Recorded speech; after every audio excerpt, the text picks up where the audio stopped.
Hello viewers, আসসালামু আলাইকুম। সবাই কেমন আছেন? তো আমি ভালো আছি। তো যারা আমার চ্যানেলে নতুন তারা আজকে চ্যানেলটা সাবস্ক্রাইব করে দিবেন। আর আজকে কথা বলবো সিগারেটের ব্রয়লার মুরগি বাচ্চা লইয়া হইলো হকারের থেকে রাখছিলাম বাচ্চাগুলো, এগুলো বলে সবগুলো টাইগারের বাচ্চা। আমাকে বলছে লালগুলো টাইগারের বাচ্চা, কালাগুলো টাইগারের বাচ্চা। কয় যেগুলো লাল হবে এগুলো বলে মানে লাল কালারের, সেগুলো বড় হলে বলে লেয়ার মুরগির মতো লাল কালার হইব, আর যেটি কালা এটি বলে মোরগ বাচ্চা হইব কালা কালারের।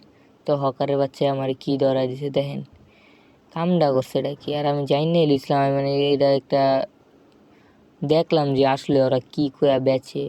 আমি বুঝতে পারছি বাচ্চা দেখে যে এগুলা ওইগুলো আসল টাইগার মুরগির বাচ্চা না। আমার 30 টাকা করে পিস লইছে, আর এগুলো শুধু বাইরে যেতে লইতেছে, কারণ মাঝে মাঝে 2বার বাইরে গেছিলো, তো তার জন্য শুধু বাইরে যেতে চায়। আর প্রচণ্ড খায় এগুলা, কেউ দয়া করে কিনবেন না হকারদের থেকে।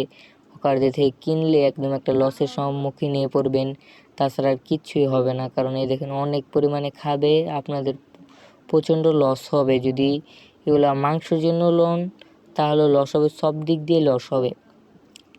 এই যে খাবার পাত্রে দেখা যায় খাবার শেষ, এই যে এইখানে 10 কেজি খাবার, এটা 2 10 কেজি খাবার গেছে এই পর্যন্ত ওদের পিছনে। ওদের আর সাদাটা তো প্রচণ্ড খায় মুরগিগুলা, মাত্র 17 দিন বয়সে এতটুকু 100 গ্রাম আসছে। আর ওই মুরগিগুলা 30 দিন বয়সে প্রায় হইলো 300 গ্রামের কাছাকাছি। তো আমার কোনটা পাইলা বালা কোন? এটাও কিন্তু সিগারেটের। তোমার ভিডিওটা করার পিছনে কারণ এইসব বাচ্চা কেউ কিনবেন না, কিনা ধরা খাবেন না, প্রচণ্ড লস হবে এইসব বাচ্চা কিনলে। সবাই সতর্ক থাকবে।